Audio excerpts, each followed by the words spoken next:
ইফতারিতে কখনোই 4টি খাবার খাবেন না যা রাসূল সাল্লাল্লাহু আলাইহি ওয়াসাল্লাম মারাত্মকভাবে অপছন্দ করতেন। আর উম্মত হিসাবে রাসূল সাল্লাল্লাহু আলাইহি ওয়াসাল্লাম যা অপছন্দ করতেন সেটা আমাদেরকেও বর্জন করতে হবে। রাসূল সাল্লাল্লাহু আলাইহি ওয়াসাল্লাম যেটা পছন্দ করতেন আমাদেরকেও সেটা পছন্দ করতে হবে। এই 4টি খাবার কি কি দেখেন যা আমাদের পছন্দের খাবারের তালিকায় রয়েছে।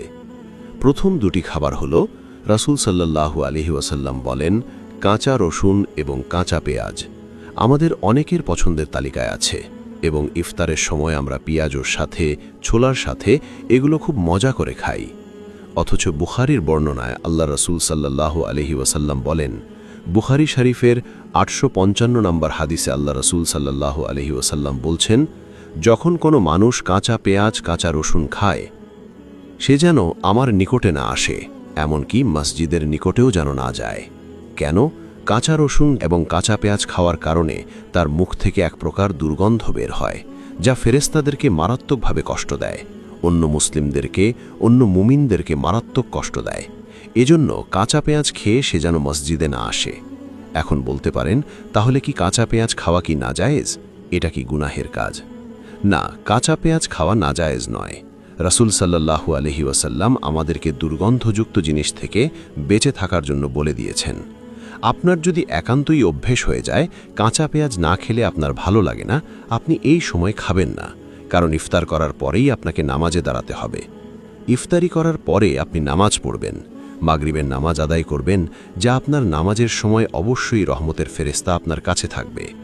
এই সময় যদি কাঁচা পেঁয়াজ খেয়ে নামাজে দাঁড়িয়ে যান, তাহলে আপনার নিকট ফেরেশতা আসবে না, আর আসলেও তাদের খুব কষ্ট হবে।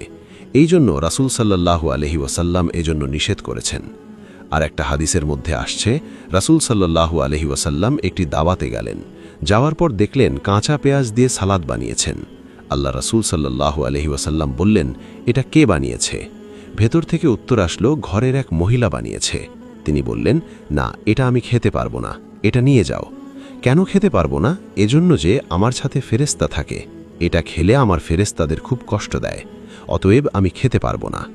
নাসাই শরীফের বর্ণনায় আসছে, আল্লাহর রাসূল সাল্লাল্লাহু আলাইহি ওয়াসাল্লাম বলছেন, পেঁয়াজ খাবে কিন্তু রান্না করে খাবে, যাতে এই দুর্গন্ধটা দূর হয়ে যায়।